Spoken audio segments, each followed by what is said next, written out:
नमस्कार, मेरा नाम है अशोक अहलावत और आज हमारे इस YouTube चैनल पर आप सभी का स्वागत है। जैसे कि आप जानते हैं आज 20 नवंबर है और आज दिल्ली पुलिस का पेपर था। तीनों शिफ्टों का पेपर खत्म हो चुका है। तो हम आपके सामने जीएस का सॉल्यूशन लेके आए हैं। ये क्वेश्चन हमने YouTube से, गूगल से, जहाँ कहीं से भी मिल सके वहाँ से अरेंज किए हैं।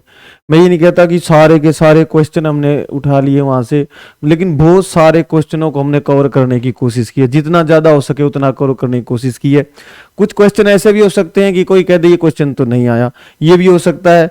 क्वेश्चन का स्वरूप भी ऐसा हो सकता है कि ऐसे ही ना आया हो, लेकिन हमने पूरी कोशिश की है कि सभी क्वेश्चन जैसे उसमें आए वैसे ही लिए जाए।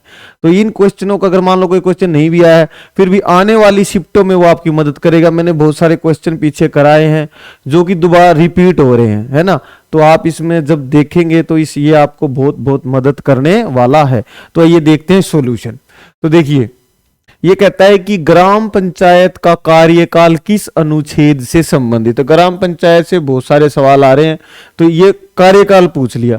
तो ये देखिए, ग्राम पंचायत की अवधि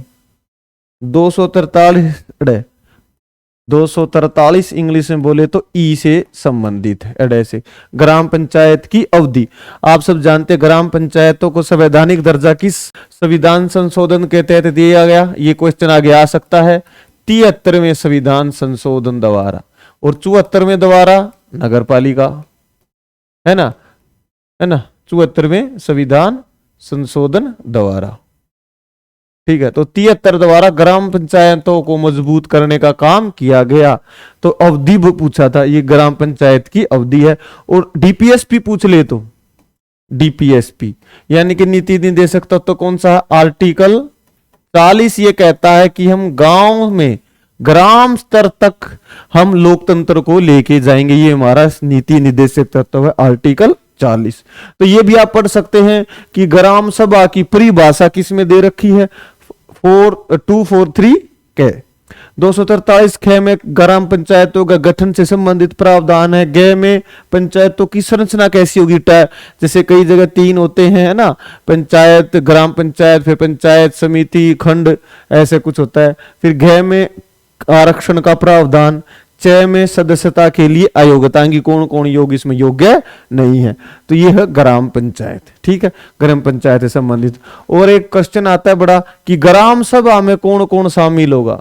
हर वो व्यक्ति जिसकी आयु 18 वर्ष से ज्यादा है और जो गांव की वोटर लिस्ट में उसका नाम है, वो व्यक्ति ग्राम सभा का सदस्य माना जाएगा। ग्राम सभा होती है ना गांव में एक, तो पहली बात तो आपकी गांव में वोट बनी होनी चाहिए और कॉमन सी बात है 18 साल से ऊपर होना चाहिए, वही ग्राम सभा का सदस्य माना जाता है, मतलब वो होता है। अच्छा, ये कहता है कि बौद्ध धर्म से संबंधित गुफाएं कौन कौन सी हैं। देखिए, बहुत सारी गुफाएं हैं बौद्ध धर्म से संबंधित। ऑप्शन में जो भी आया होगा आप लिख सकते हैं, जैसे कि अजंता, है ना, अजंता गुफा, एलोरा, है ना, अजंता, एलोरा। अजंता की फोटो भी देखो मैंने यहां लगा रखी है, अजंता, एलोरा, है ना, बाघ की गुफाएं, फिर बराबर की गुफाएं, है ना, अशोक, सम्राट अशोक के पुत्र ने बनवाई थी। ये देखिए अजंता की गुफाएं हैं कि ये देखो पहाड़ को काट कर ये गुफाएं बनाई गई हैं।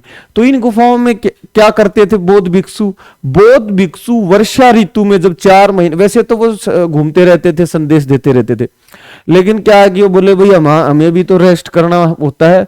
तो वर्षा ऋतु 4 महीने की मानसून आता है, तो उसमें क्या है, वो इन गुफाओं में रहकर रेस्ट करते थे।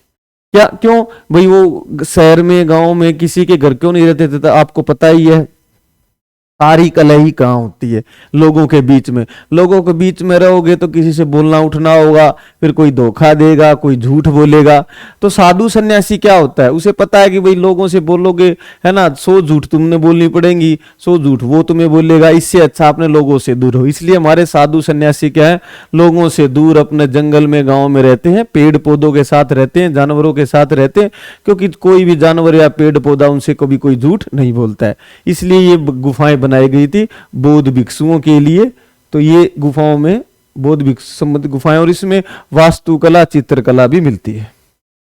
दिल्ली चलो का नारा किसने दिया? देखो सुभाष चंद्र बोस से बहुत सारे सवाल पूछ रहा है, तो दिल्ली चलो का नारा किसने दिया था? आपको पता है, सुभाष चंद्र बोस ने, नेताजी सुभाष चंद्र बोस ने। क्वेश्चन ये भी आया था कि सुभाष चंद्र बोस को क्या कहते हैं? नेताजी कहते हैं। क्या कहते हैं? नेताजी। तो इन्होंने, अब देखो अब क्वेश्चन आएगा किसकी स्थापना की? आजाद हिंद फौज की। ठीक है, वैसे तो आजाद हिंद फौज की जो स्थापना है ना, वो कैप्टन मोहन सिंह ने की थी, लेकिन 1943 में इसका नेतृत्व उन्होंने किसको सौंप दिया था? सुभाष चंद्र बोस को। सुभाष चंद्र बोस ने किताब लिखी है द इंडियन स्ट्रगल किताब लिखी है, और इन्होंने फॉरवर्ड ब्लॉक की स्थापना करी, है ना, फॉरवर्ड ब्लॉक की 1939 में। गांधी जी से मतभेद होने के कारण 1939 में इन्होंने कांग्रेस का अध्यक्ष पद छोड़ दिया था और कांग्रेस में रहकर फॉरवर्ड ब्लॉक की स्थापना की थी। नेताजी सुभाष चंद्र बोस ने दिल्ली चलो का नारा दिया था।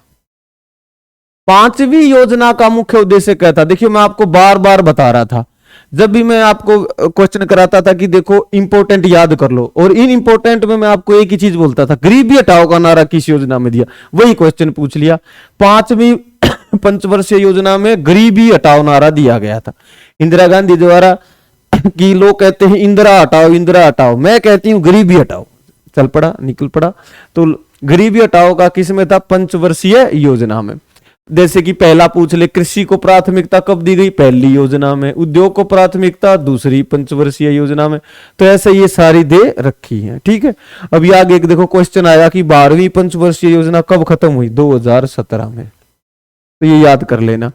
अच्छा, ये पखवाज है भाई, पखवाज किससे संबंधित? देखो ये एक वाद्य यंत्र होता है, पूछ रखा था वही ऑप्शन में से, जैसे कि इसमें तोताराम शर्मा ऑप्शन था कि ये जो यंत्र है ये कौन बजाता है?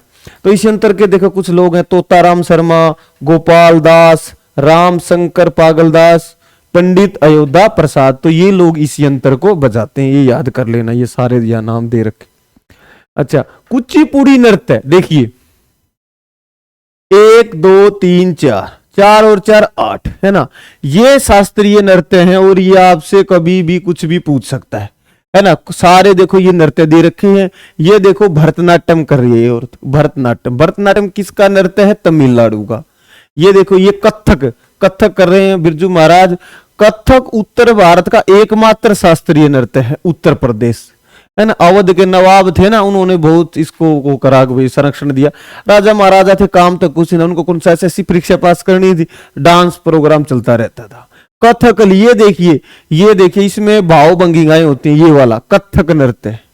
ये कौन सा, सॉरी कथक कह रहा हूं, कथकली। ये कथकली कहाँ का है? कैसे कथकली? कैसे? केरल। और ये देखो कुचिपुड़ी कहाँ का है? आंध्र प्रदेश का, याद कर लेना कुचिपुड़ी। फिर है ये देखो मणिपुरी नृत्य, देखो ये कैसे ड्रेस पहनी हुई है, ये मणिपुरी नृत्य। मणिपुरी से तो पूछेगा नहीं, मणिपुर आता है उसका। तो मोहिनी अट्टम देख लो, ये मोहिनी अट्टम का केरल का। तो केरल के 2 आ गए हैं, कथकली और मोहिनी अट्टम। ओडिशा का है, सिंपल सी बात है। और क्षत्रिय नृत्य ये आसाम का है भाई। चौथरी वैष्णव धर्म के जो वैष्णव संप्रदाय था, शंकर ने वहां चलाया था, तो वो लोग ये नृत्य करते हैं, बड़ा फेमस है। तो ये सारे नृत्य कोई ना कोई नृत्य परीक्षा में जरूर पूछेगा। तो सूत्रीय नृत्य कहां? आसाम में। महाराष्ट्र का लावणी नृत्य किसके साथ होता है? देखिए क्वेश्चन आया था कि महाराष्ट्र में लावणी नृत्य किसके साथ होता है। तो ये प्रश्न आया था भी कि 9 गज की साड़ी पहनती है महिलाएं, इसके ये ऑप्शन में था। कुछ लोग बच्चे ऐसे बता रहे हैं यूट्यूब पर, गूगल पर, कि 9 गज की साड़ी पहनकर महिलाएं ये नृत्य करती हैं। लावणी फिल्मों में आपने देखा होगा, है ना, दिखाते रहते हैं। तो लावणी नृत्य कहाँ का है? महाराष्ट्र का। कौन करते? महिलाएं 9 गज की साड़ी पहनकर। स्वामी विवेकानंद ने रामकृष्ण मिशन की स्थापना कब की? 1897 में। ठीक है, रामकृष्ण मिशन की स्थापना किसने की थी जी? स्वामी विवेकानंद ने। तो ये क्वेश्चन पहले भी पूछ चुका है, दोबारा फिर पूछ लिया। स्वामी विवेकानंद ने रामकृष्ण मिशन की स्थापना की थी। ठीक है बच्चों, रामकृष्ण मिशन की स्थापना किसने की? स्वामी विवेकानंद ने। ठीक है, 1897 में। ये कहां पर की थी जी? ये जी पश्चिमी बंगाल के रहने वाले थे। हालांकि उस समय इसको पश्चिमी बंगाल नहीं कहते थे, लेकिन आज ये पश्चिमी बंगाल में स्थित है, क्योंकि उस समय तो संयुक्त भारत था, है ना। कादंबरी का लेखक कौन है? क्वेश्चन आया जी, कादंबरी के लेखक कौन है? कादंबरी का लेखक कौन है? बाण भट्ट। ठीक है, कादंबरी के लेखक कौन है? बाण भट्ट। ठीक है, तो इसमें मैंने कुछ और भी जानकारी लिख रखी थी। कादंबरी के लेखक कौन है? बाण भट्ट। ठीक है, कादंबरी। कुछ प्रसिद्ध पुस्तकों के नाम पूछ लेता है, जैसे मृच्छकटिकम। मृच्छकटिकम किसने लिखी है? शूद्रक ने। मृच्छकटिकम का होता है खिलौना गाड़ी। खिलौना गाड़ी। अच्छा, नाट्य शास्त्र किसने लिखा? बताओ, नाट्य शास्त्र किसने लिखा? भरत मुनि। भरत मुनि। इसको पांचवां वेद भी बोलते हैं। कौन सा वेद? पांचवां वेद। तो कादंबरी के लेखक बाण भट्ट, मृच्छकटिकम शूद्रक ने लिखी थी जी। ये मृच्छकटिकम का कई बार अर्थ पूछ लेता है। खिलौना गाड़ी, एक छोटी सी खिलौना रूपी गाड़ी, मिट्टी की गाड़ी। नाट्य शास्त्र किसने लिखा? भरत मुनि ने। और नाट्य शास्त्र को पांचवां वेद भी कहते हैं। राजा राम रेड्डी का संबंध, देखिए क्वेश्चन आया एक कि राजा राम रेड्डी का संबंध किस नृत्य से है? कुचिपुड़ी। अरे ये मिट गया। राजा राम रेड्डी का संबंध किससे है? कुचिपुड़ी। कुचिपुड़ी नृत्य से संबंध है। और आपको कभी मैंने बताया था कि कुचिपुड़ी नृत्य कहां का है? ये है आंध्र प्रदेश का। आंध्र प्रदेश का कुचिपुड़ी नृत्य है। आपको पता है आंध्र प्रदेश तेलंगाना की पहले राजधानी हैदराबाद थी, आप हैदराबाद रखो, लेकिन आंध्र प्रदेश को भी नई राजधानी तैयार हो रही है, अमरावती। अमरावती। ठीक है। सूर्य कुमार यादव किस खेल से संबंधित? आप सब जानते होंगे, है ना, कि सूर्य कुमार यादव किस खेल से संबंधित है? क्रिकेट से संबंधित है। सूर्य कुमार यादव किस खेल से संबंधित है? क्रिकेट से संबंधित है, ये आप जानते हो। जूनागढ़ के अभिलेख अच्छा देखो, ये जूनागढ़ का अभिलेख बड़ा फेमस है। किस लिए फेमस है? देखिए किस राजा ने बनाया? सबसे पहले तो राजा का नाम सुन लो, रुद्रदामन या रुद्रदमन प्रथम ने। रुद्रदमन। अच्छा, फेमस क्यों है ये? संस्कृत भाषा का प्रथम अभिलेख है जी भारत में। कौन सा? संस्कृत भाषा का प्रथम अभिलेख है। अच्छा, ये कहां पर? जूनागढ़। ये गुजरात में है ना, जूनागढ़ की रियासत वाला जूनागढ़ संस्कृत का। और इसमें क्या है? सुदर्शन झील। सुदर्शन झील का जीर्णोद्धार करवाया था जी। किसने? रुद्रदमन प्रथम ने। सुदर्शन झील चंद्रगुप्त मौर्य के समय ये झील बनी थी, गुजरात के जूनागढ़ के एरिया को सिंचाई करने के लिए। तो ये झील में गाद गुद भर गई थी, तो रुद्रदामन प्रथम ने इस झील को ठीक करवाया, सिंचाई के योग्य बनाया। तो ये भी क्वेश्चन कई बार पूछ लेता है। रुद्रदमन प्रथम संस्कृत भाषा का पहला अभिलेख था जूनागढ़ का। कोर्ट की लंबाई कितनी होती है? तो टेनिस कोर्ट की लंबाई होती है जी 78 फुट की। टेनिस कोर्ट की लंबाई कितनी होती है? 78 फुट की। ठीक है, तो ये इसमें क्वेश्चन आया हुआ था कि टेनिस कोर्ट की लंबाई बताइए। तो टेनिस कोर्ट की लंबाई होती है 78 फीट। तो टेनिस कोर्ट में क्या क्या होता है? देखिए जी, कुछ खेल है। विंबलडन। विंबलडन एक खेल होता है। एक होता है यूएस ओपन, है ना, यूएस ओपन होता है। एक होता है ऑस्ट्रेलियाई ओपन, है ना, आपको पता होगा, है ना। ये सारी प्रतियोगिताएं किसकी है? टेनिस की। और सारी एक और रह गया भाई, वो फ्रेंच ओपन। French open. जो इन चारों को जीत लेता है उसको बोलते हैं ग्रैंड स्लैम। तो क्वेश्चन आ सकता है कि ग्रैंड स्लैम शब्द किस खेल से संबंधित है? टेनिस से संबंधित है। किससे? टेनिस से। और अपने खिलाड़ी कौन कौन है? सानिया मिर्जा को आप जानते ही होंगे, है ना। तो टेनिस से ग्रैंड स्लैम इससे संबंधित है ना।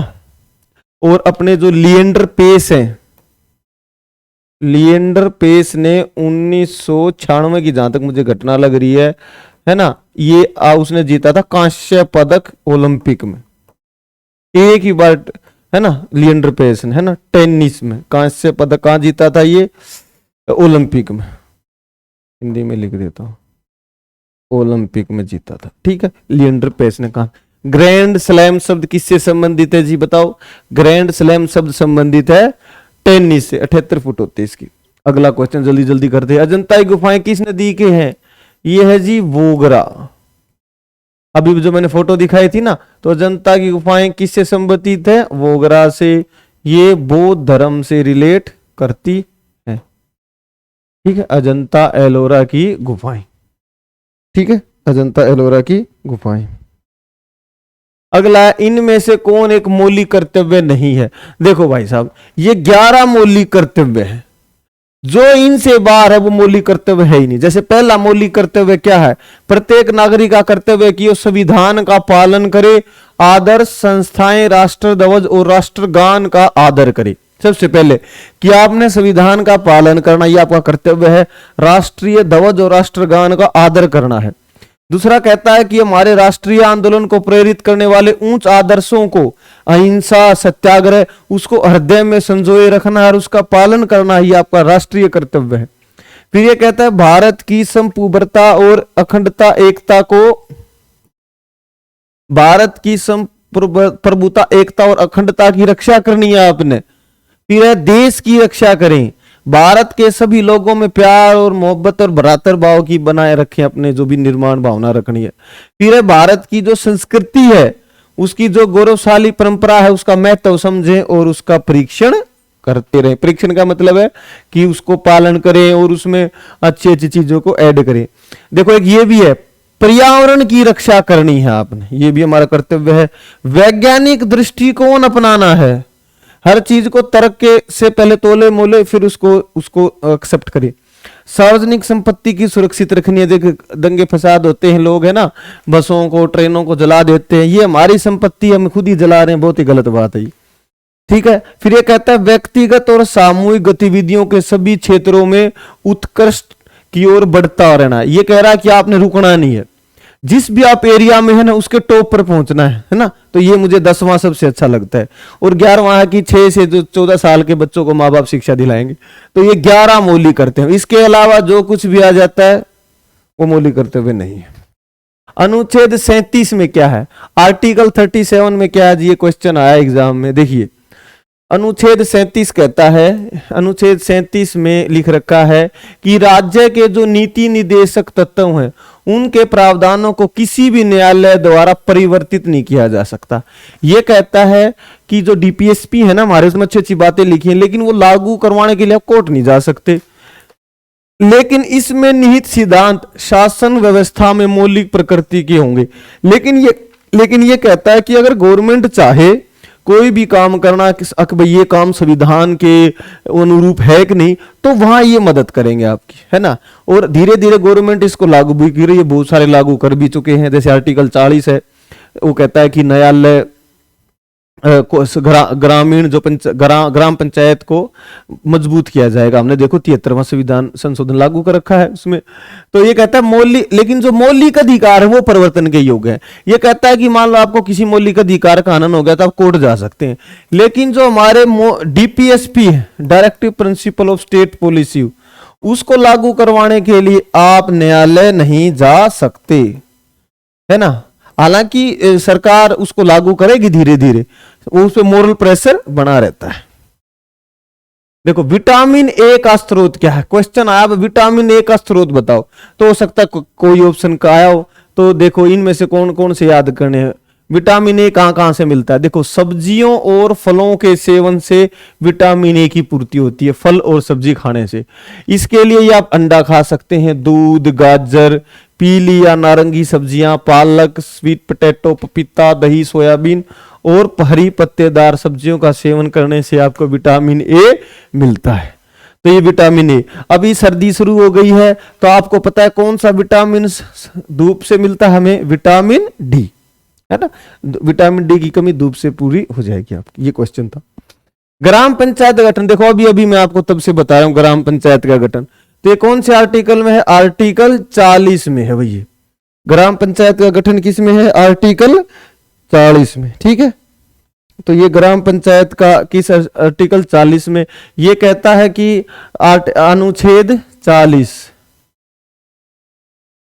कि ग्राम पंचायत का गठन किया जाएगा। और है ना, ये हमारा डीपीएसपी था, यानी कि सरकार की मर्जी थी इसकी करेगा कि नहीं करेगा, लेकिन सरकार ने किया, है ना, 73वें संविधान संशोधन द्वारा, 73वें संविधान संशोधन द्वारा, ठीक है। क्या किया गया? ग्राम पंचायत को एक संवैधानिक दर्जा दिया गया, भाई पंचायतें बनाई जाएंगी, हर 5 साल में उनका चुनाव होगा, है ना, इतनी सीटें रिजर्व रहेंगी जिसके जो भी जिसके लिए करनी थी। तो ये 73वें संविधान संशोधन द्वारा सारे काम किए गए। कांग्रेस के लखनऊ अधिवेशन का नेतृत्व किसने किया? है ना, तो ये देखो किसने किया नेतृत्व, बताओ बताओ किसने नेतृत्व किया? अंबिका चरण मजूमदार। कांग्रेस के 1916 का अधिवेशन का नेतृत्व किसने किया? अंबिका चरण मजूमदार। इसमें क्या खास बात देखिए, कांग्रेस और मुस्लिम लीग के बीच समझौता हो गया 1916 में, कांग्रेस और मुस्लिम लीग के बीच, मुस्लिम लीग के बीच समझौता हो गया। क्या कि देखिए, तुर्की में जो ऑटोमन साम्राज्य था उसके साथ पंगा चल गया ब्रिटेन का, तो मुसलमान भी खिलाफ हो गए अंग्रेजों के। तो कांग्रेस के नेताओं ने सोचा भाई क्यों न आजादी के आंदोलन में, है ना, मुस्लिम लीग को भी शामिल किया जाए। तो 1916 में, है ना, एनी बेसेंट और बाल गंगाधर तिलक, है ना, एनी बेसेंट, है ना, और बाल गंगाधर तिलक, बाल गंगाधर तिलक, इनके प्रयासों से क्या हुआ कि इनके बीच एक समझौता हो गया कांग्रेस और मुस्लिम लीग के बीच। कांग्रेस ने उस समय जो पृथक निर्वाचक मंडल थी, मुस्लिम लीग की मांग थी कि भाई मुसलमानों के लिए एक पृथक निर्वाचक मंडल होना चाहिए, वो मांग मान ली। बदले में मुस्लिम लीग ने कांग्रेस की मांग मान ली कि भाई हम डोमिनेंस स्टेटस का या आजादी के जो आंदोलन चल रहा है कांग्रेस का अंग्रेजों के खिलाफ, हम उसका साथ देंगे। ये 1916 में हुआ था मुस्लिम लीग का इनके साथ समझौता, ठीक है। मुस्लिम लीग की स्थापना हुई थी 1906 में ढाका में, ठीक है, ढाका के नवाब के तहत। और कांग्रेस की स्थापना हुई थी 1885 में मुंबई में, उस समय इसको बंबई कहते थे, मुंबई में हुई थी, ठीक है। तो ये 1916 का अधिवेशन। स्वर्ण सिंह समिति की सिफारिश पर संविधान में कौन सा संशोधन जोड़ा गया? सैकड़ों बार, कई बार मैंने हर वीडियो में ये कराता हूं कि स्वर्ण सिंह समिति पर कौन सा संविधान संशोधन, सिफारिश पर संविधान में कौन सा संशोधन अनुच्छेद जोड़ा गया? तो ये देखिए 42वां संविधान संशोधन। कौन सा? 42वां संविधान संशोधन 1976 में एक बात जोड़ी गई। क्या जोड़ी गई? मूल कर्तव्य। अभी मैंने 11 मूल कर्तव्य आपको कराए थे, तो ये स्वर्ण सिंह समिति की सिफारिश पे जोड़े गए थे 1976 में। तो ये भाग कौन सा है जी? मूल कर्तव्यों का भाग 4A। अनुच्छेद कौन सा है ना, अनुच्छेद कौन सा है? भाग 4A, अनुच्छेद 36 से क्या नहीं, अनुच्छेद नहीं, एक मिनट, है ना, कौन सा भाग है मूल कर्तव्यों का? भाग 4A, ठीक है। ये भाग 4A जिसमें मूल कर्तव्य शामिल किए गए हैं 42वें संशोधन द्वारा, है ना।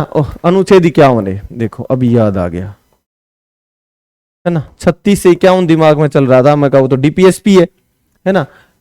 4A और मूल कर्तव्य किसमें है? 51A में शामिल है, ठीक है। तो सरदार स्वर्ण सिंह समिति की सफाई पर कितने मूल कर्तव्य जोड़े गए थे? 10, लेकिन आज तो 11 है। तो जो एक मूल कर्तव्य जोड़ा गया वो कब जोड़ा गया? ये जी अटल बिहारी वाजपेयी, ये भी एग्जाम में क्वेश्चन आ चुका है। अटल बिहारी वाजपेयी की जी की सरकार थी, तो 86वां संविधान संशोधन किया गया था, है ना, 2002। तो उसमें कौन सा 11वां मूल कर्तव्य जोड़ा गया? क्या था? 6 से 14 साल के बच्चे को, 6 से 14 साल के बच्चों को माता पिता क्या करेंगे? उनको शिक्षा दिलाएंगे। ये मूल कर्तव्य जोड़ा गया था। तो ये इसमें से क्वेश्चन पक्का कोई ना कोई आता रहता है, ठीक है। माई कंट्री माई लाइफ पुस्तक के लेखक कौन है? ये है जी लाल कृष्ण आडवाणी जी। लाल कृष्ण आडवाणी जी ने पुस्तक लिखी थी माई कंट्री माई लाइफ, है ना। मृत्युदंड को कौन माफ कर सकता है? देखिए, मृत्युदंड को माफ करने का अधिकार केवल राष्ट्रपति के पास है। किसके पास? केवल प्रेसिडेंट ही आपका, है ना, मृत्युदंड माफ कर सकता है। राज्यपाल को मृत्युदंड को माफ करने का अधिकार नहीं है, ठीक है। मृत्युदंड को माफ करने का अधिकार केवल राष्ट्रपति के पास है ना। वो दया याचिका लगा लोगों का कुछ हो सकता है ऐसा।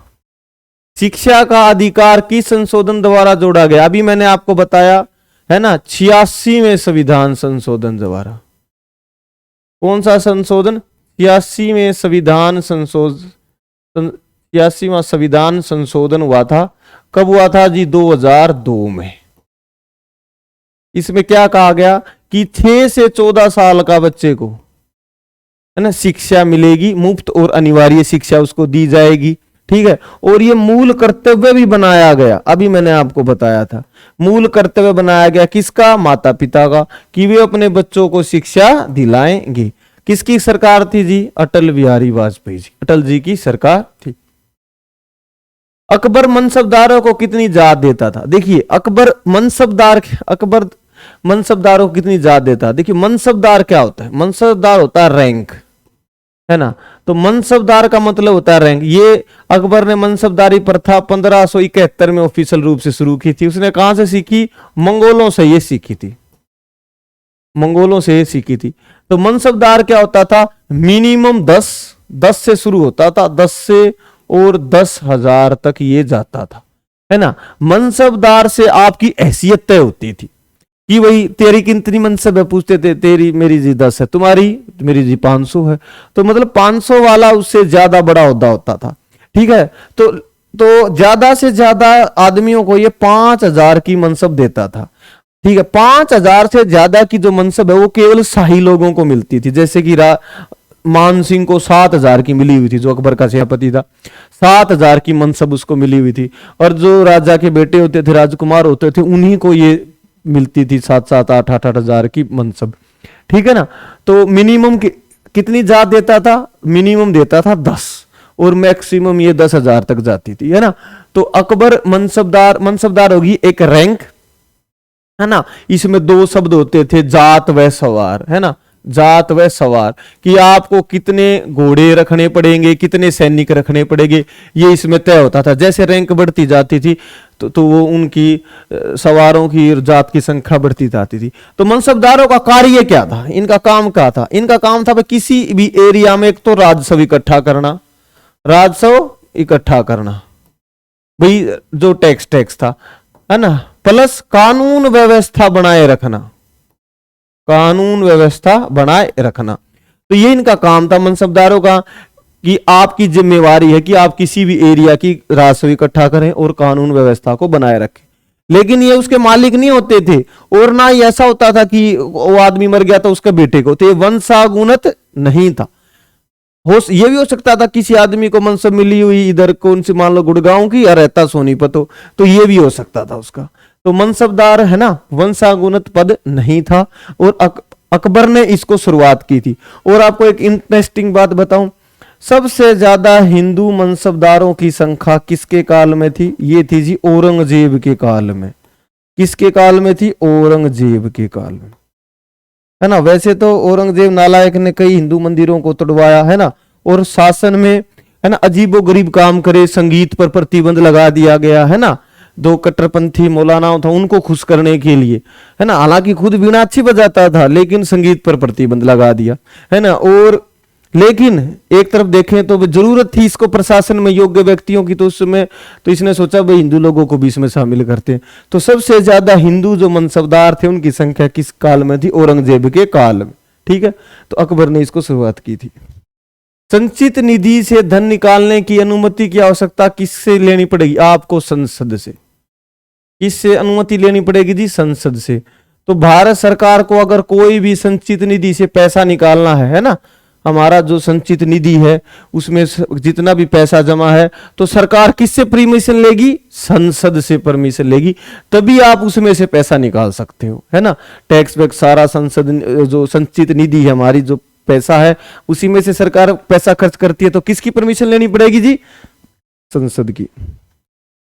अट्टुकुलम पोंगला उत्सव, अट्टुकुल पोंगला उत्सव ये कहता है कि किसमें मनाया जाता है?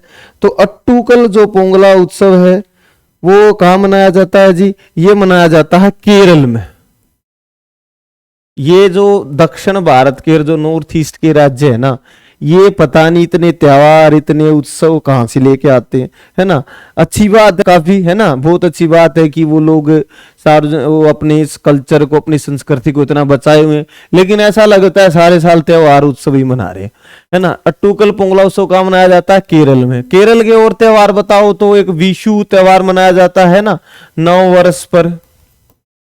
कौन सा त्योहार? विशु त्योहार, है ना। घर में ही पूजा का प्रबंध किया जाता है केरल में, ठीक है, केरल में। अट्टुकल पोंगला उत्सव कहाँ मनाया जाता है? केरल में।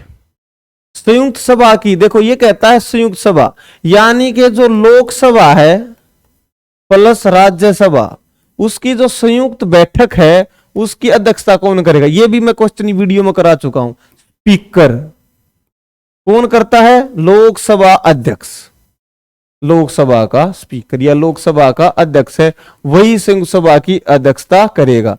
संविधान के किस अनुच्छेद में है? 108 अनुच्छेद नंबर 108। अच्छा, इस आहूत सत्र को आहूत कौन करेगा? राष्ट्रपति। राष्ट्रपति सबके पास चिट्ठी भेजेगा या संदेश भेजेगा कि वही सब लोग आ जाओ, हमें एक ज्वाइंट सेशन बुलाना है। राष्ट्रपति आहूत करेगा, स्पीकर करेगा। मान लो लोकसभा का स्पीकर का बुखार हो जाए तो लोकसभा का उपाध्यक्ष उसकी अध्यक्षता करेगा, ठीक है।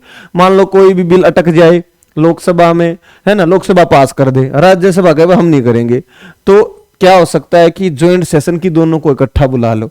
तो देखो इसमें सदस्य ज्यादा होते हैं, इसमें कम होते हैं, तो इकट्ठा बैठाएंगे तो लोकसभा वाले जीत जाएंगे। अशफाक उल्ला खां कहां के रहने वाले थे? देखो ये रहने वाले थे फैजाबाद के, यही ऑप्शन आया हुआ था, फैजाबाद, है ना, फैजाबाद यूपी के। अशफाक उल्ला खान कौन थे? आपने सुना होगा काकोरी, काकोरी ट्रेन डकैती जो हुई थी उसमें इनको फांसी की सजा दी गई थी, 1925 में ये हुई थी। और इसमें इनको राम प्रसाद बिस्मिल, है ना, राम प्रसाद बिस्मिल, है ना, अशफाक अशफाक अशफाक उल्ला खान,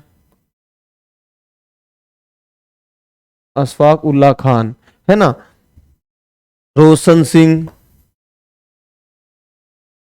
रोशन सिंह और राजेंद्र लाहड़ी, इन 4 लोगों को उसमें फांसी की सजा हुई थी, ठीक है। तो अशफाक उल्ला खान 26 साल के थे तब इनको इसका कोई ट्रेन डकैती में फांसी की सजा दी गई थी, ठीक है। फैजाबाद में ये रहने वाले थे।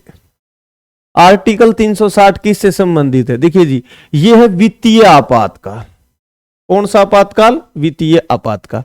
मान लो कभी देश में ऐसा हो जाए कि हमारे देश में पैसे की कमी हो जाए, देश के ऋण को, क्रेडिट को खतरा हो जाए, तो राष्ट्रपति आपातकाल लगा सकता है। भाई वित्तीय आपातकाल, पैसे की कमी होगी, है ना। गरीब आदमी के घर तो रोज ही वित्तीय आपातकाल लगा रहता है, इतना पैसा होता है नहीं बेचारे पास, जरूरतें पूरी हो जाए वही काफी है।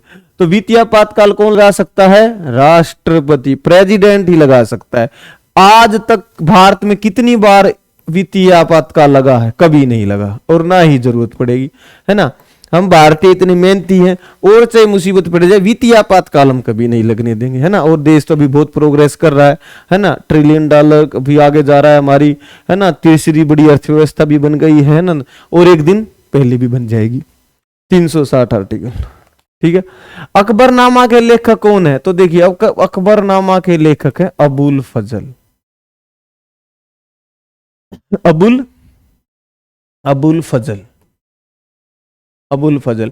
अकबरनामा के जो वॉल्यूम है 3 है, जो तीसरे वॉल्यूम है उसको बोलते हैं आईने अकबरी, ऐसे लिखते हैं इसको, आइन ए अकबरी, है ना। अबुल फजल अकबर के 9 रत्नों में एक था भाई, 9 रत्नों में एक था अबुल फजल, और इसी ने अकबरनामा लिखी, अकबर की समय का जो कुछ हो रहा था सब लिखा, और आईने अकबरी लिखी थी।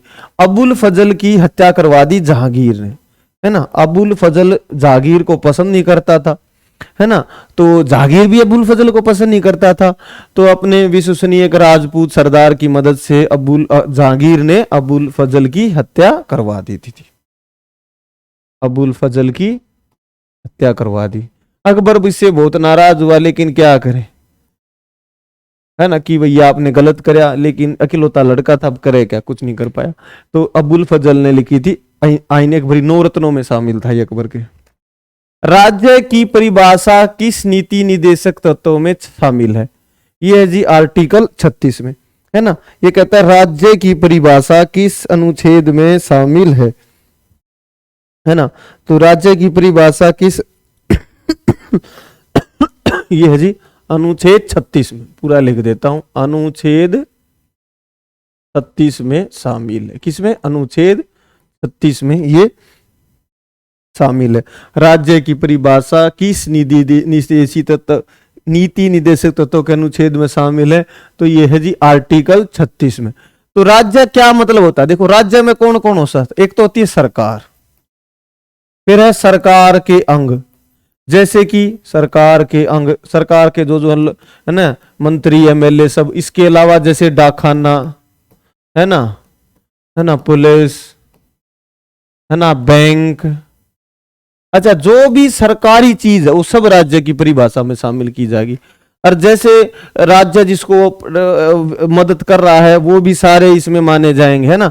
कल को कोई दिक्कत हो जाए किसी व्यक्ति को कि भाई मैं तो ये काम नहीं करूंगा या वो नहीं करूंगा, है ना, तो अगर दिक्कत हो जाए, है ना, किसी भी प्रकार की, तो राज्य सवाल आ जाए राज्य में कौन कौन शामिल करोगे आप, है ना। वो कह देगा जी सरकार ही होती है राज्य। नहीं, सरकार का जो भी सरकारी चीज है वो सारी राज्य में शामिल मानी जाती है। डाकखाना भी एक राज्य ही होगा, क्योंकि इन सब से राज्य बना है।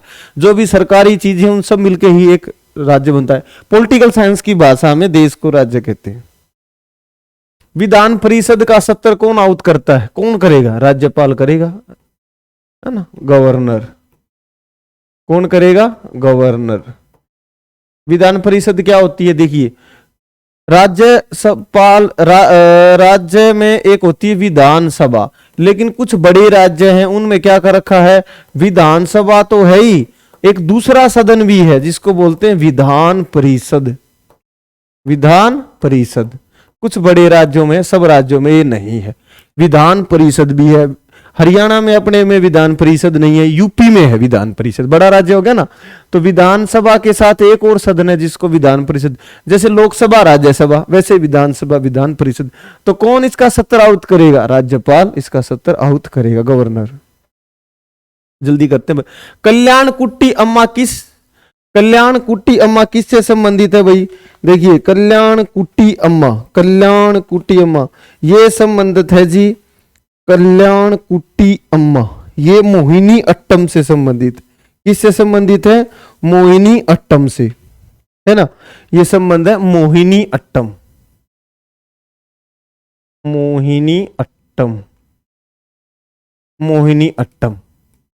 किस नृत्य से? कल्याण कुट्टी अम्मा।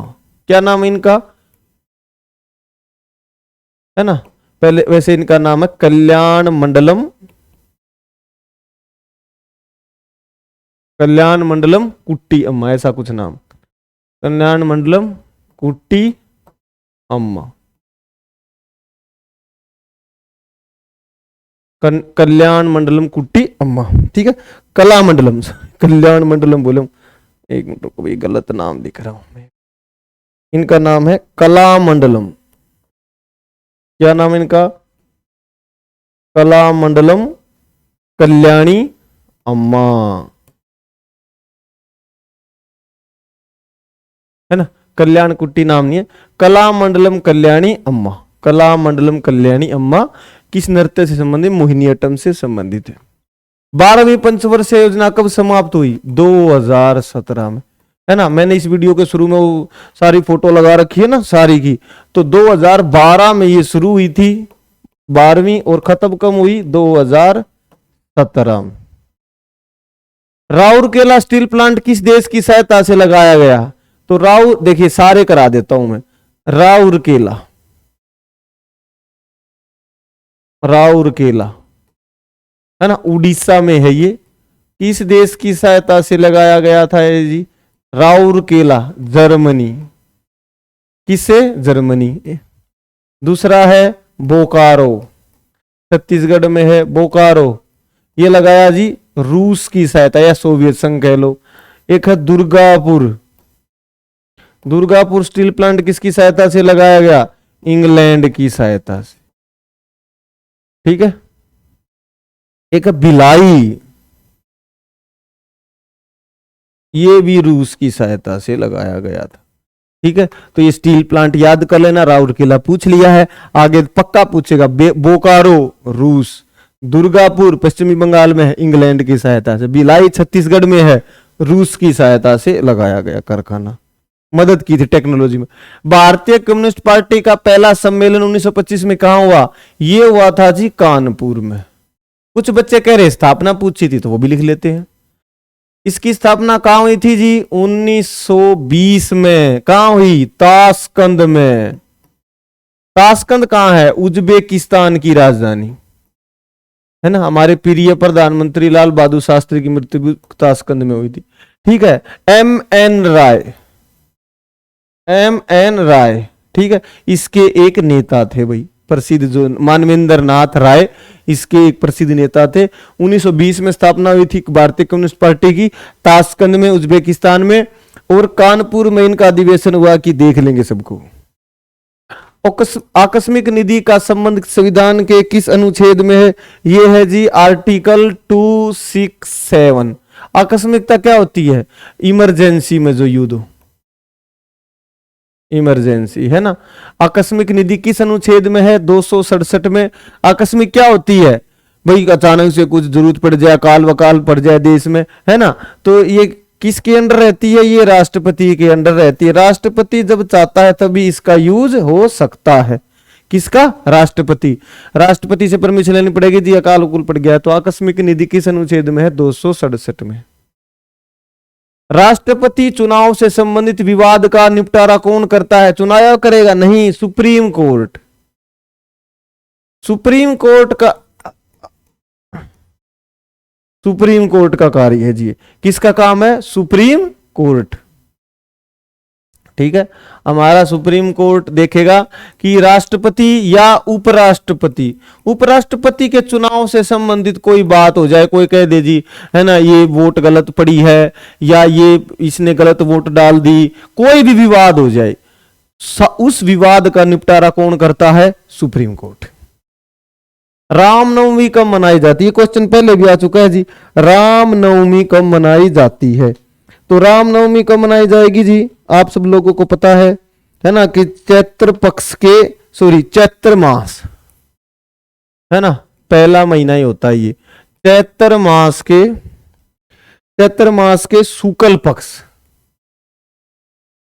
चैत्र मास के शुक्ल पक्ष की नवमी को राम नवमी मनाई जाती। चैत्र मास के शुक्ल पक्ष की नवमी को, है ना, राम नवमी बनाई जाती है। राम नवमी में क्या हुआ था? ये हुआ था जी मर्यादा पुरुषोत्तम, मर्यादा पुरुषोत्तम भगवान राम का जन्म हुआ था इस दिन, है ना। मर्यादा पुरुषोत्तम भगवान राम का जन्म हुआ था। देखिए, भगवान राम से अगर हम कुछ सीख सकते हैं, हम एक ही बात जो सबसे इंपॉर्टेंट लगती है मुझे, वो सीख सकते हैं कि देखिए, जब माता सीता को रावण ने उठाया तो राम उस समय घनघोर मुसीबत में थे। तो उस समय देखो वो क्या कर सकते थे, वो तो एक राजा के बेटे थे, है ना, अयोध्या के होने वाले राजा थे। तो वो चाहते तो भाई अयोध्या से आर्मी बुला सकते थे, भाई आओ हमें हमारी मदद करो। इतने सारे राजा भी उनके दोस्त थे, वो अपने राजाओं को दोस्त भी बुला सकते थे, भाई आओ मेरी मदद करो। लेकिन उन्होंने ऐसा कुछ नहीं करा। उन्होंने क्या करा? उस समय जो संसाधन उनके पास थे, है ना, जो लोग उनके पास थे, उन्हीं का यूज करा, है ना। वानर सेना का यूज करा। एक तरफ रावण की सेना बड़ी प्रशिक्षित सेना थी, एक तरफ भगवान राम के वानर सेना थी, है ना। एक हारा हुआ व्यक्ति सुग्रीव को उन्होंने अपना दोस्त बनाया, उसकी मदद की, उससे मदद ली, ठीक है ना। तो भगवान राम से हमें शिक्षा मिलती है कि हम ये सोचे कि काश मेरे पास भी ये होता तो मैं कर देता। अभी जो हमारे पास है, जो भी हमारे पास संसाधन है, वो कमी हो, हम उनका यूज करके बेस्ट से बेस्ट रिजल्ट पा सकते हैं। यही हम भगवान राम से सीख सकते हैं। इंडिया विंस फ्रीडम किसकी पुस्तक है जी? ये है जी मौलाना अबुल कलाम आजाद की। मौलाना अबुल कलाम आजाद की, ठीक है जी। मौलाना अबुल कलाम आजाद क्या थे? ये कांग्रेस के सबसे युवा अध्यक्ष थे जी, कांग्रेस के सबसे युवा अध्यक्ष। प्रश्न आता है कांग्रेस के सबसे युवा अध्यक्ष कौन बने? मौलाना अबुल कलाम आजाद। एक इंपॉर्टेंट बात बताता हूं, इनका जन्म मक्का में हुआ था। जो मक्का मदीना है ना, वहां इनका परिवार है ना, 1857 की क्रांति के बाद मक्का चला गया था, तो वहीं उनका जन्म हुआ था। फिर वापस इंडिया लौट आया। तो एक बहुत ही समझदार और पढ़े लिखे और बुद्धिजीवी थे मौलाना अबुल कलाम आजाद। जब पाकिस्तान बना रहे थे तो इन्होंने उनका पूरा विरोध करा। उन्होंने कहा कि तुम कभी सुखी नहीं रह पाओगे। देख लो, इन्होंने कहा था आज वही हालत हो रही है पाकिस्तान की। इंडिया विंस फ्रीडम पुस्तक किसने लिखी? मौलाना अबुल कलाम आजाद। और ये भारत के पहले शिक्षा मंत्री भी थे। भारत के पहले शिक्षा मंत्री थे मौलाना अबुल कलाम। शतरंज के कितने सफेद हाथी? देखो जी, उस दिन मैंने वीडियो में सारा शतरंज करवाया था, है ना, कि शतरंज में कितने होते हैं। ये मैंने इसमें लिख भी रखा है कि शतरंज में देखिए, शतरंज में कितने हाथी होते हैं, सारा लिखवा देता हूं दोबारा से। शतरंज में कुल मोहरें कितनी होती हैं एक खिलाड़ी के पास? दोनों को मिलाकर नहीं, एक के पास 16। कितनी मोहरें होती हैं? 16। अच्छा, उसमें प्यादे कितने होते हैं? प्यादे होते हैं जी 8। कितने प्यादे होते हैं? 8। अच्छा, ऊंट कितने होते हैं? ऊंट या जिसको बोलते हैं बिशप, ऊंट कितने होते हैं? 2, है ना। तो घोड़े कितने होते हैं? है ना, 2 होते हैं। खेलना भी आता होगा कुछ लोगों को, मुझे भी आता है शतरंज खेलना, है ना। और हाथी कितने होते हैं? 2। और एक राजा और एक रानी, या एक आप वो कह लो, वजीर कह लो, राजा रानी। तो हाथी कितने हुए? 2 हाथी होते हैं भाई, 2, है ना, शतरंज के खेल में। ठीक है, शतरंज खेल का जन्मदाता भारत माना जाता। प्राचीन राजा लोग अपने शतरंज सारा दिन खेलते थे, है ना। आप लोगों ने देखा हो, एक बड़ी फेमस किताब है शतरंज के खिलाड़ी। क्या नाम है? शतरंज के खिलाड़ी। किसने लिखी? ये लिखी थी जी मुंशी प्रेमचंद ने। और इसके ऊपर महान कलाकार सत्यजीत रे ने एक फिल्म भी बनाई है ना, जिसमें अपने संजीव कुमार जी हैं और एक सैयद जाफरी, पता नहीं ऐसा कुछ नाम है अगर मुझे याद आ रहा हो तो वो क्या है कि सेना आपस में लड़ी है, अपने राजा लोग अपने शतरंज खेल रहे हैं, ये उसकी कहानी है ना। चांदी की मुद्रा किसने चलाई? तो ये थी जी, हमारे चांदी की मुद्रा चलाई थी शेर शाह सूरी ने। शेर शाह सूरी ने चांदी की मुद्रा का उसने नाम क्या रखा? रुपया। शेर शाह के बारे में पूछूं तो इसने 1540 में चौसा की लड़ाई में या बिलग्राम की लड़ाई में किसको हराया था? हुमायूं को हराया था। किसको हराया था? हुमायूं को। इसका मकबरा कहां है? सासाराम में। किसका मकबरा? सासाराम में। शेर शाह सूरी का मकबरा कहां है? सासाराम में। बचपन का क्या नाम था? फरीद खान। इसने एक शेर को मार दिया था अपने चक्कू से, तो इसको शेर खान की उपाधि मिल गई। फिर इसने हुमायूं को हरा दिया तो शेर शाह की उपाधि से राजा बन गया, है ना। आर्टिकल 148 क्वेश्चन आया है कि जी आर्टिकल 148 का संबंध किससे है ना। क्वेश्चन आपके सामने है कि आर्टिकल 148 का संबंध किससे है ना। तो इसका संबंध है भारत के CAG, है ना, कंट्रोलर ऑडिटर जनरल, है ना। तो ये है जी भारत के नियंत्रक व महालेखा, ये जो है ना, नियंत्रक व महालेखा परीक्षक, है ना। जब मैं अपने UPSC की तैयारी करता था ना, तो ये आर्टिकल मुझे तब भी याद नहीं होते थे, है ना। रट्टा मारना पड़ता था। 148 ऐसे सिखाते ना मेमोरी वाले कि अच्छा 14 और 8 को जोड़ लो, है ना, 14 करो, कुछ ऐसा। तो कैग, कैग को बोलते हैं भारत के नियंत्रक और महालेखा परीक्षक। ठीक है, तो ये हमारे गिरीश चंद्र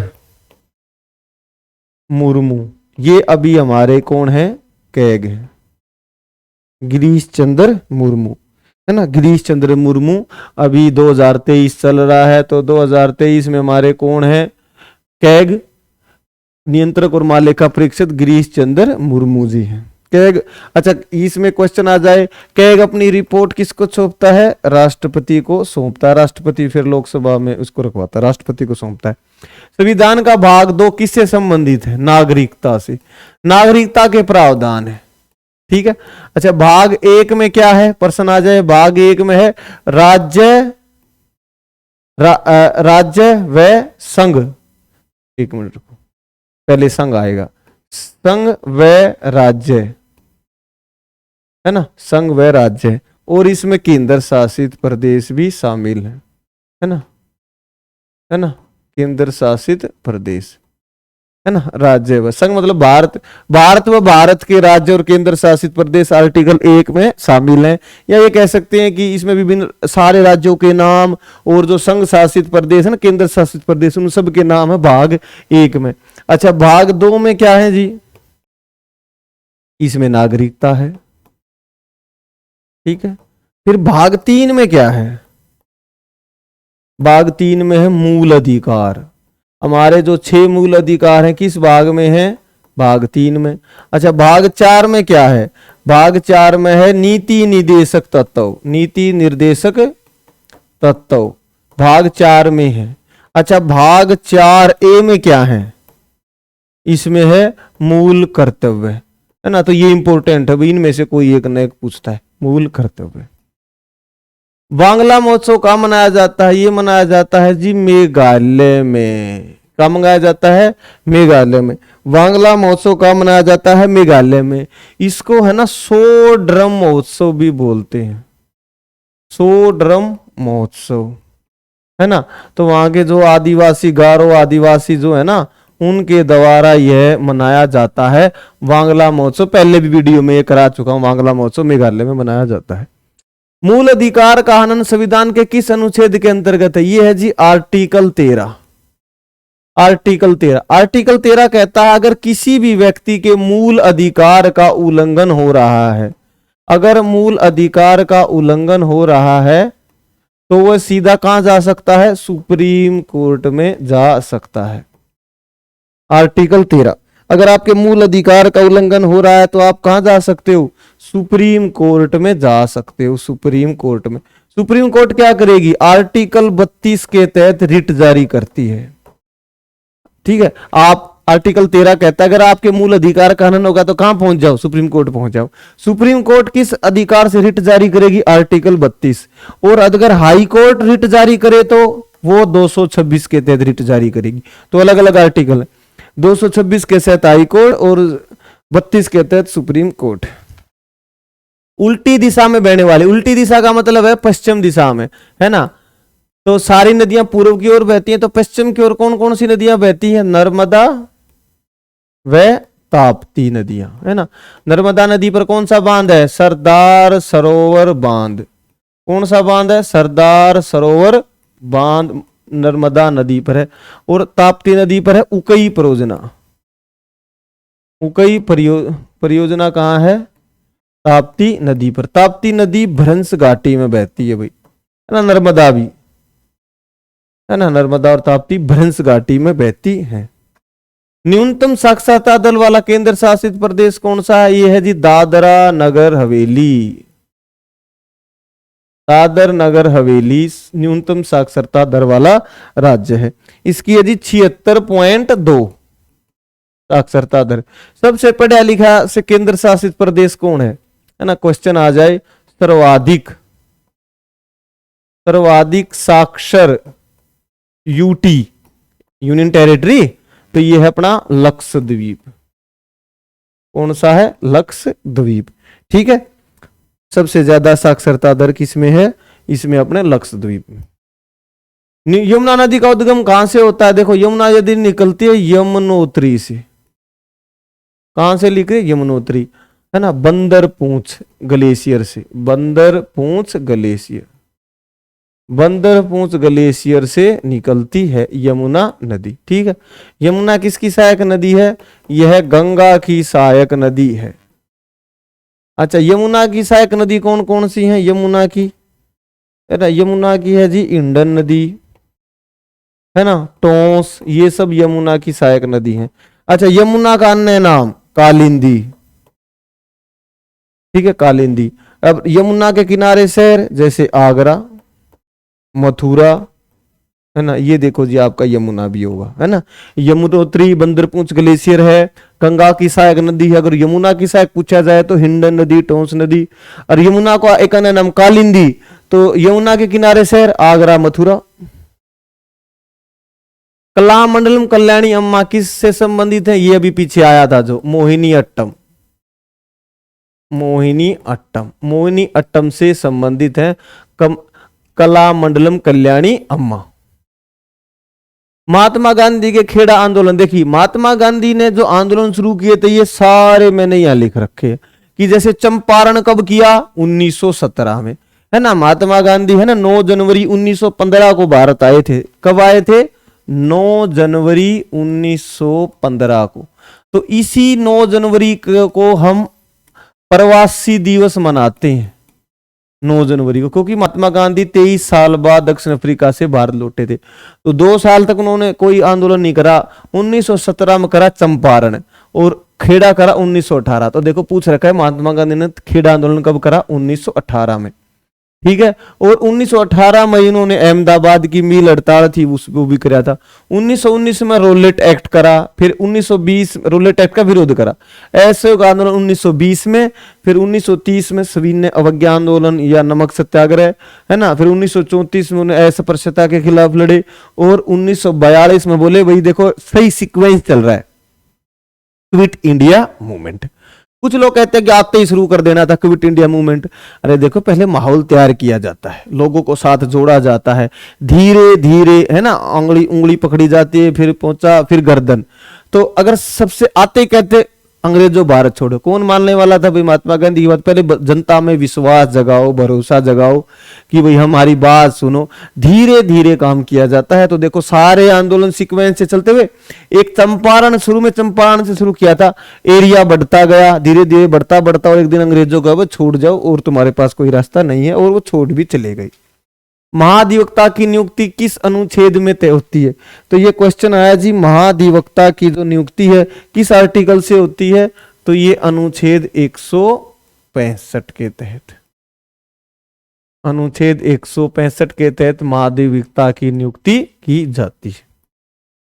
अर्जुन सिंह दुर्वे जी ने 2022 में पद्मश्री दिया गया, वे किससे संबंधित है? देखिए अर्जुन सिंह दुर्वे पद्मश्री दिया गया, वह किस राज्य से है? ये है जी एमपी से, मध्य प्रदेश, मध्य प्रदेश, है ना।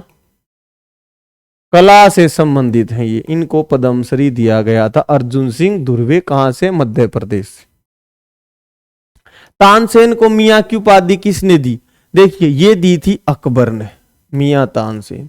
अगर मैं तानसेन की बात करूं तो तानसेन का असली नाम था रामतनु पांडे, है ना, इसका नाम था रामतनु पांडे।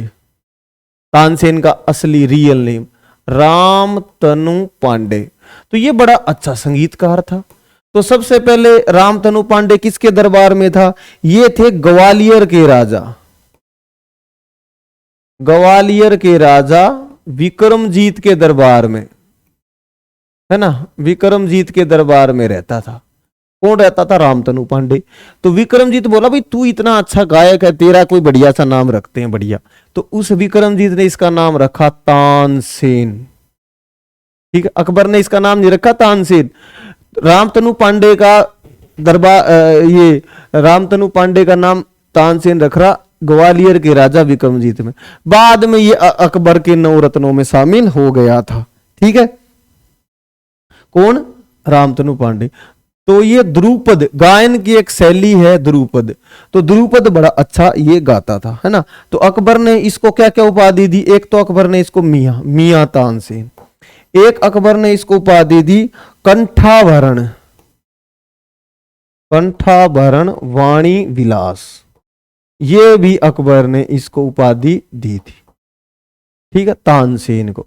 अच्छा, तानसेन है ना, तानसेन की वो जो कहते हैं कि कहाँ इनको कब्र दफना गया था, वो ग्वालियर में है भाई, है ना। और अगर तानसेन ग्वालियर है ना, ग्वालियर, और तानसेन के गुरु कौन थे, तो हरि सिंह को इनका गुरु माना जाता है, हरि सिंह, है ना, है ना, हरि सिंह। ठीक है, तानसेन को मियां की उपाधि किसने दी थी, अकबर ने। अकबर के 9 रत्नों में ये थे। सुभाष चंद्र बोस की जयंती कब मनाई जाती है, मेरे एक दिन बाद, यानी कि मेरा जन्मदिन 22 जनवरी को, तो मुझे हमेशा याद रहता है 23 जनवरी 1897 को इनका जन्म हुआ था। ठीक है, कहां हुआ था, कटक में। कटक कहां है, उड़ीसा में। ठीक है, सुभाष चंद्र बोस की जयंती 23 जनवरी को, है ना, पराक्रम दिवस, पराक्रम दिवस को। ठीक है, और बाकी बातें बता चुका हूं। हरिकेन कहां आते हैं, देखिए ये देखो हरिकेन कहां कहां आते हैं, ये देखो, ये अटलांटिक महासागर हो गया, अटलांटिक महासागर, और एक ये है उत्तर पूर्वी प्रशांत महासागर। तो हरिकेन बेसिकली अमेरिका में आ रहे हैं ना, कई चक्रवातों के नाम है, जैसे कि ये हरिकेन हो गया। हरिकेन कहाँ आते हैं, ये देख, है ना, यूएसए में महासागर ऊंचे, तो ये देखिए ये तो अटलांटिक है और ये प्रशांत है ना। हरिकेन। टाइफून कहाँ आते हैं, दक्षिणी चीन सागर, कहाँ आते हैं, दक्षिणी चीन सागर में आते हैं टाइफून, है ना। फिर है विली विली, विली विलीज, ये चक्रवात कहाँ आते हैं, ये ऑस्ट्रेलिया में आते हैं, है ना। ये चक्रवातों के नाम है जो अलग अलग देश में आते हैं, जैसे हमारे देश में तो चक्रवात बोलते हैं, hurricane, typhoon, willy willy. Willy willy Australia में आते हैं। ठीक है, तो ये चक्रवात है। वैदिक काल में परिवार के मुखिया को क्या कहते थे, तो उसको कहते थे जी कुलप, क्या कहते थे, कुलप, या फिर आप कुलपति भी कह सकते। एडजेक्ट नाम तो कुलप है ना, कुलप कहते थे। परिवार के मुखिया को क्या कहते थे, कुलप, है ना। और ग्रामीण को मुखिया को कहते थे ग्रामिक, है ना। गांव का जो सरपंच होता था उसको कहते थे ग्रामिक। कबड्डी के मैदान का माप कितना होता है जी, ये है 13 गुणा 10 मीटर, है ना। कबड्डी का कितना होता है, 13 गुणा 10 मीटर। ठीक है, कबड्डी के मैदान 13 गुणा 10 मीटर, है ना, महासंघ के अनुसार, है ना। जो महासंघ है कबड्डी का वो कहता है 13 गुणा 10 मीटर होना चाहिए, 7 खिलाड़ी होते हैं। कमला नारायण का संबंध किस नृत्य से है, तो यह जी भरतनाट्यम, भरतनाट्यम, भरतनाट्यम कहां का है, ये तमिलनाडु का, तमिलनाडु का नृत्य है भरतनाट्यम, कमला नारायण। गोल्डन फाइबर किस फसल को कहते हैं, ये कहते हैं जी जूट को, है ना। जूट है ना, भूरे रंग की होती है, चमक सी होती है थोड़ी बहुत, इसलिए उसको क्या कहते हैं, सोने का रेशा, सोने का रेशा। सोने का रेशा इंग्लिश में क्या कहेंगे, गोल्डन फाइबर, गोल्डन फाइबर। किसको कहते हैं, जूट को। जूट कैसी फसल है, वाणिज्यिक, है ना, बोरियां वगैरह बनती हैं जूट से। 1916 में कांग्रेस का अधिवेशन कहा, देखो अभी पढ़ा था हमने, 1916 में लखनऊ में हुआ था यार, मुस्लिम लीग कांग्रेस का समझौता हुआ था। तो ये देखो मैंने कुछ यहाँ सभी महत्वपूर्ण अधिवेशन कुछ लिखने की कोशिश की है। पहला अधिवेशन 1885 मुंबई में हुआ, है ना, व्योमेश चंद्र बनर्जी इसके अध्यक्ष थे, है ना। पहले मुस्लिम अध्यक्ष कौन थे कांग्रेस के, बदरुद्दीन तैयब जी, मद्रास में। पहले कांग्रेस के मुस्लिम अध्यक्ष कौन से, बदरुद्दीन तैयब जी। अच्छा, पहले कौन, अंग्रेज अध्यक्ष जॉर्ज यूले पहले। अच्छा, वंदे मातरम रविंद्रनाथ टैगोर द्वारा, गलत लिख रखा, रविंद्रनाथ टैगोर ने थोड़ा ना लिखा थे, नालायक लोग हैं जो भी लिख रहे, ये लिखा था बंकिम चंद्र चटर्जी द्वारा वंदे मातरम लिखा था। तो ये पहली बार रहीमतुल्लाह सयानी के अध्यक्ष में 1896 में कलकत्ता में गाया गया वंदे मातरम, है ना। जन गण मन पहली बार कहां गाया गया, ये कलकत्ता में 1911 में अधिवेशन हुआ था, BN धर की अध्यक्षता में वहां गाया गया था। ठीक है, 1917 में कोलकाता में अधिवेशन हुआ, एनी बेसेंट कांग्रेस की पहली महिला अध्यक्ष बनी थी। ठीक है, सरोजिनी नायडू बनी पहली भारतीय महिला थी जो कानपुर में 1925 में अध्यक्ष बनी। वैसे आपसे पूछ ले कांग्रेस की पहली महिला अध्यक्ष एनी बेसेंट, वो तो आयरलैंड की थी, इंडियन बताओ, सरोजिनी नायडू। ठीक है, तो ये महत्वपूर्ण अधिवेशन है। ये तो पूछ भी चुका है, 1929 में लाहौर वाला किस पूर्ण स्वराज्य का प्रस्ताव कब पास किया गया, ये सारे पढ़ लेना अच्छे से। पादप वर्ग का उभयचर किसे कहते हैं, ब्रायोफ्राट्स। ठीक है भाई, ये कहता है कि जो पादप वर्ग होता है उसका, एक सेकंड, पादप वर्ग का उभयचर है ना, पादप वर्ग का उभयचर किसे कहते हैं, तो ये है जी ब्रायोफाइट्स, है ना।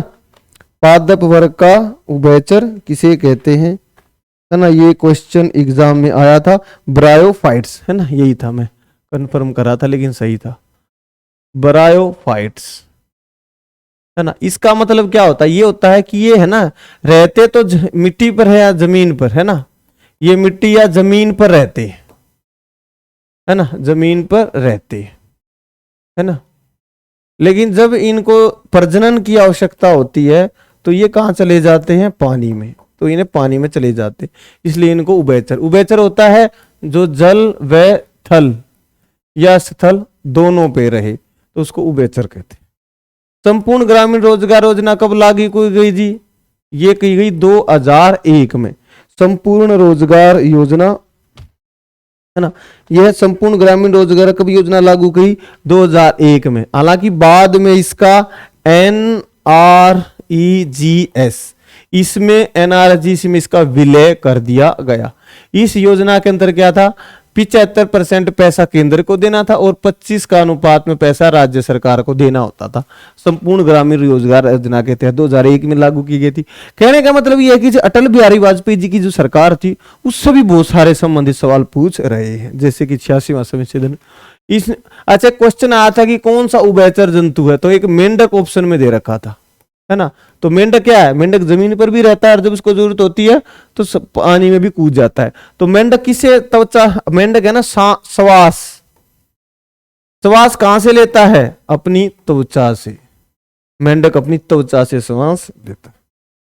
डेयरी उद्योग में उपयोग आने वाले लैक्टिक अम्ल, तो लैक्टिक अम्ल का स्वाद कैसा होता है जी, हल्का कड़वा।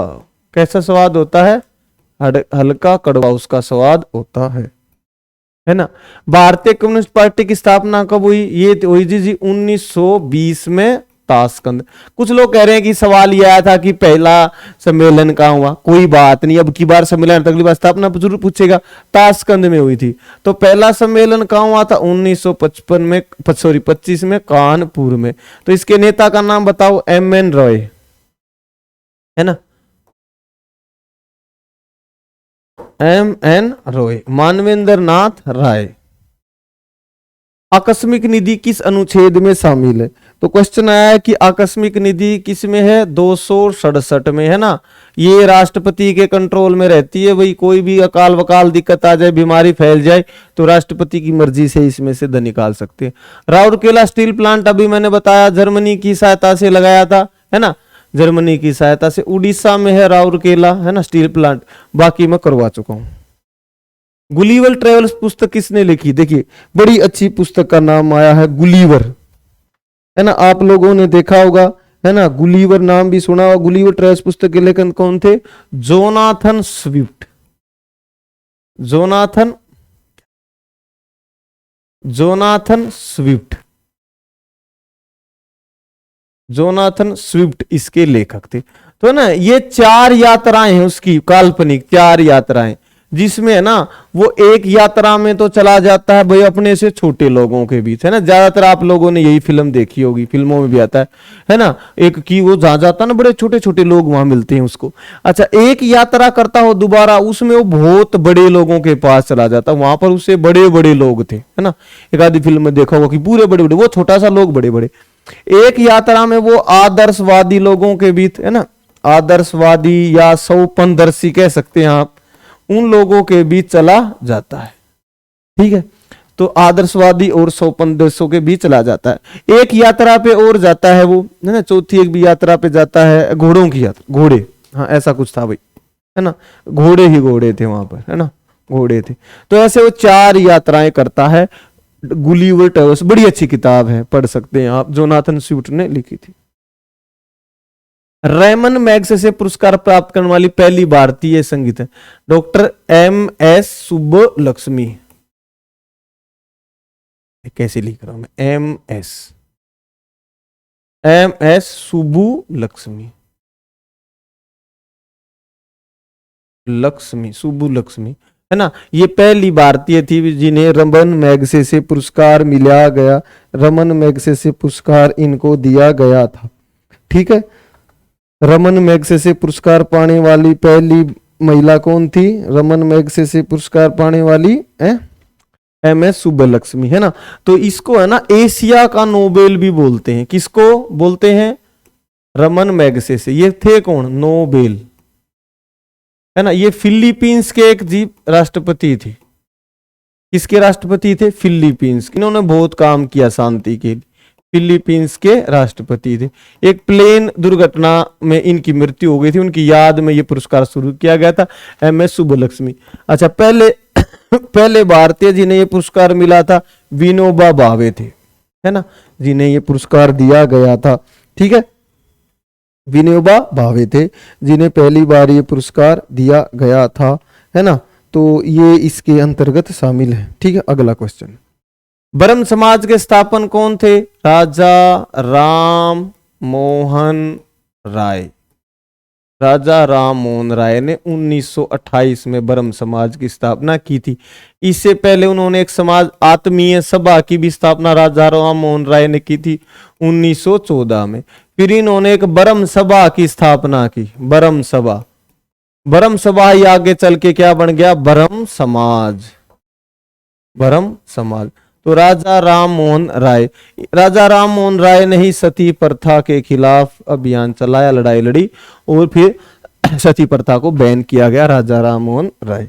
ठीक है, तो ये ब्रह्म समाज के संस्थापक थे राजा राम मोहन राय। तो ये थे कुछ क्वेश्चन जो कि दिल्ली पुलिस के आज हुए एग्जाम में आए थे। बहुत सारे क्वेश्चन छूट भी गए होंगे, है ना, लेकिन जो क्वेश्चन हमें इधर उधर से मिले वो हम आपके लिए लेके आए हैं। तो इन क्वेश्चनों को अच्छे से पढ़ लेना। मेन है टॉपिक कौन सा है, इस टॉपिक से रिलेटेड क्वेश्चन ही आने वाले एग्जाम में आने वाले, आगे जो एग्जाम आएंगे उसमें आने वाले हैं। आप सभी को जिनके एग्जाम अभी आगे आने वाले हैं उन सबको हमारी तरफ से बहुत बहुत बेस्ट ऑफ लक, है ना। अगर आपको ये वीडियो पसंद आई हो तो कृपया लाइक करें, शेयर करें, सब्सक्राइब करें और हमारा टेलीग्राम चैनल भी ज्वाइन जरूर कर ले, तो वहाँ आपको इसकी PDF मिल जाएगी। वीडियो देखने के लिए आप सभी का बहुत बहुत धन्यवाद। जय हिंद।